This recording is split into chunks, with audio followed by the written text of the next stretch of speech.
नमस्कार दोस्तों, आज का वीडियो है रिमेडी क्यों नहीं काम करता है। आप देखोगे बहुत सारा लोग बोलते होंगे कि ये वाला रिमेडी किया वो काम नहीं किया, वो वाला रिमेडी किया काम नहीं किया।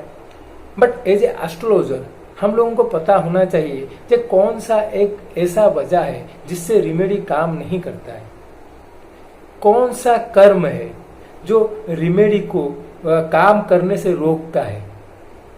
अगर वो वाला चीज को हम डिकोड कर पाएंगे then we can able to suggest our client. हम अपने क्लाइंट को ये बता सकते हैं कि this much amount of karma, आपका इतना कर्मा बचा हुआ है जो खत्म ना होने से पहले आपको ये वाला रिजल्ट नहीं मिलेगा। तो बिफोर स्टार्टिंग दिस वीडियो, अगर आप मेरे चैनल में न्यू हो then do like and subscribe my channel. उससे क्या होगा ना, जो भी मैं वीडियो लोड करता हूं उसका लेटेस्ट अपडेट आपके पास जाता रहेगा। Let's see what is remedy. कभी आप लोग पूजा करने में इन्वॉल्व हुए होंगे तो वहां पर हर पूजा में एक संकल्प किया जाता है। इट इज ए रिचुअल जो हर पूजा में होता है और वो संकल्प में एक वाक्य यूज करते हैं जे this puja is for this this this and जो भी ये वाला चीज बोलते हैं उसमें जे कायिक मानसिक एंड वाचिक सर्व पाप खंडनार्थे। वो जो संकल्प वाक्य में ऐसा बोला जाता है जे कायिक मानसिक वाचिक सर्व पाप खंडनार्थे। उसका मतलब क्या है ना, कायिक मतलब जो हम किए हैं फिजिकली, मानसिक जो हम सोचे हैं, वाचिक जो हम बोले हैं। ये तीनों में हम जो रॉन्ग डीड किए हैं उसको खत्म करने के लिए हम ये पूजा करते हैं, उसका रिमेडी के लिए हम ये पूजा करते हैं। तो यहां से शुरू होता है हमारा जर्नी। यहां पर आप देखिए karma has been divided into 3 category. One is कायिक, अनदर वन इज मानसिक, थर्ड वन इज वाचिक। तो कायिक का मतलब जो हम फिजिकली किए हैं, मानसिक का मतलब जो हम मेंटली किए हैं, वाचिक का मतलब जो हम बोले हैं। अगर किसी को कुछ रॉन्गली बोल दिए हैं, किसी के बारे में रॉन्ग बोले हैं, झूठा अफवाहें फैलाए हैं, तो वो वाचिक में आता है। कायिक अगर किसी को हम मारे हैं तो वो कायिक में आता है। मानसिक किसी के बारे में बुरा सोचे हैं तो मानसिक में आता है। तो ये था आपका 3 लेवल्स ऑफ कर्मा। ये कर्मा के हिसाब से आपको रिमेडी प्रेस्क्राइब करना है। तो पहला है कायिक। उसका मतलब आप किसी को अगर फिजिकली सफर किए हैं तो उसका रिमेडी क्या होना चाहिए। देखिए, आप अगर किसी को मारे हैं तो उसका फिजिकली रिमेडी यही होना चाहिए, आपका शरीर को कष्ट देना है। एंड फ्रेंड्स, हमारा जो हिंदू धर्म है, हिंदू धर्म में we are doing fasting. Fasting is आप बोल सकते हो is a great method of आपका जो भी कायिक रिलेटेड कर्मा होगा उसको नलिफाई करने का। फास्टिंग में क्या करते हैं हम लोग अपना शरीर को भूखा रखते हैं। We are giving pain to our bodies. That is the only method by which a कायिक कर्मा कैन बी नॉलिफाइड। आप जो किए हैं, जो कर्मा किए हैं physically, you have did something, वो कर्मा को नॉलिफाई करने के लिए आपको फास्टिंग करना है। सेकंड है मानसिक। अगर मान लीजिए किसी के बारे में आप बुरा सोचे हैं, किसी के खराब चीज सोचे हैं, उसके लिए क्या करना है, उसका रिमेडी क्या है।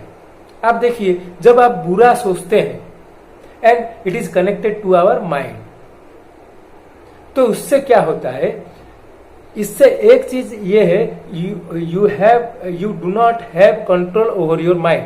आपका माइंड के ऊपर कंट्रोल नहीं। इसके वजह से माइंड दुनिया का सब चीज सोच लेता है। उसके लिए आपको क्या करना है, आपको मेडिटेशन करना है।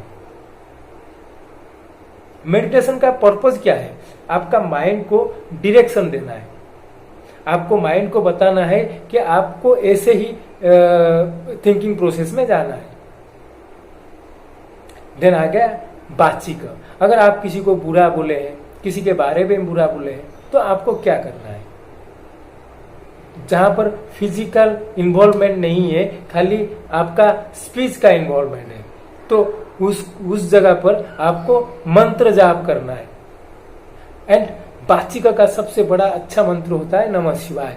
नमः शिवाय मंत्र को जाप कीजिए और आपका जो भी वाचिका रिलेटेड प्रॉब्लम होगा वो खत्म हो जाएगा। ये था आपका 3 टाइप्स ऑफ कर्मा। उसके बाद आपका नेक्स्ट स्टेप है कि आपको देखना है कि कौन सा लेवल ऑफ कर्मा है। मान लीजिए अगर आप जा रहे हो, वहां पर किसी को जाते जाते आपका पैर लग गया because of your ignorance, that is a one type of Karma. और आप सोच समझकर किसी को लात मारे हैं, that is a another type of Karma. And third type of Karma is a आप लात मार मार कर एक आदमी को मार दिए हैं। ये 3 टाइप का कर्मा होता है, 3 लेवल्स का होता है। एक विदाउट योर नॉलेज, इग्नोरेंस जिसको बोलते हैं। सेकेंड इज आप जानते हैं बट इंटेंशन उतना खराब नहीं था। एंड थर्ड है आप जानबूझ के इंटेंशनली उसको करते हैं। तो ये 3 टाइप का कर्म का आपका 3 टाइप का रिमेडी है। अभी मान लीजिए आपका इग्नोरेंस से हो गया है एक karma, then proper knowledge can nullify that karma. उसका मतलब क्या है? मान लीजिए जैसे आप जा रहे हैं, किसी को पैर लग गया तो हम बोलते हैं विष्णु। उसका मतलब क्या है ना, अब हम लोग जाने के टाइम को हमको पता नहीं था वो पैर लग गया, it is because of our ignorance. तो हमको इतना है, खाली नॉलेज आ गया कि वहां पर कोई एक आदमी था और मेरे को पैर लग गया है और उसके अंदर विष्णु है, इसलिए हम विष्णु करके चले जाते हैं। नेक्स्ट है जो आप जानते हैं और आपका इंटेंशन इतना खराब नहीं था बट आप जानते थे, मगर मान लीजिए किसी को गुस्से से लात मार दिए, तो आपको लात मारना आपको पता है बट आप गुस्सा करके किए। उसके लिए आपको क्या करना है? आपको रिमेडी रिपीटेडली करना है वो कर्मा को नलिफाई करने के लिए। आप मान लीजिए किसी को लात मारे हैं, then you need to do repeated fasting to nullify that karma. आप मान लीजिए किसी के बारे जानबूझ के आप जानबूझ के कुछ बोले हैं बट आपका इंटेंशन इतना खराब नहीं था, तो उसके लिए आपको क्या करना है? मंत्र जाप करना है रिपीटेडली। आपका अगर मेंटली वो कर्मा होगा then you need to do meditation repeatedly. वो कर्मा को नलिफाई करने के लिए आपको रिपीटेशन लाना है, जो कि कर रहे हैं उसमें रिपीटेशन लाना है। बट जो थर्ड टाइप का कर्मा है, जो आप जानबूझ के इंटेंशनली फुल नॉलेज में करते हैं, वो कर्मा नलिफाई नहीं होता है। उसके लिए यू नीड टू एक्सपीरियंस, आपको एक्सपीरियंस करना है, तब जाके वो कर्मा नॉलिफाई होता है। उसके लिए आपका कोई मंत्र जाप कुछ भी काम नहीं करेगा, बिकॉज आपका पूरा नॉलेज, कॉन्शियसनेस एंड इंटेंशन सब इन्वॉल्व होके वो कर्मा हुआ है। इसलिए आपको वो कर्मा को नलिफाई करने के लिए यू नीड टू एक्सपीरियंस। इसीलिए आपका लाइफ में बहुत सारा जगह पर रिमेडी काम नहीं करता है, because that things need to be experience. तो फ्रेंड, यही एक ही वजह है, अगर आप लाइफ में किसी को अगर intentionally with your pure knowledge हम उनको कुछ प्रॉब्लम में डालते हैं, कुछ असुविधा करते हैं, then that karma will not be nullified and we need to experience that. And आप मान लीजिए उसी ही एक वजह है जिससे आपका रिमेडी काम नहीं करता है, वहां पर ही रिमेडी काम नहीं करता है। आपको यही एक चीज कहना है, डू चांट नमः शिवाय। ये वाला ऐसा एक मंत्र है जिसको जाप करने से आपका लाइफ का बहुत पेंडिंग कर्मा नॉलिफाई हो जाएगा। डू चांट नमः शिवाय, नमः शिवाय, नमः शिवाय। फ्रेंड्स, ये था किस कारण से आपका रिमेडी काम नहीं करता है। Hope you like this video, do like and subscribe my channel. Thank you.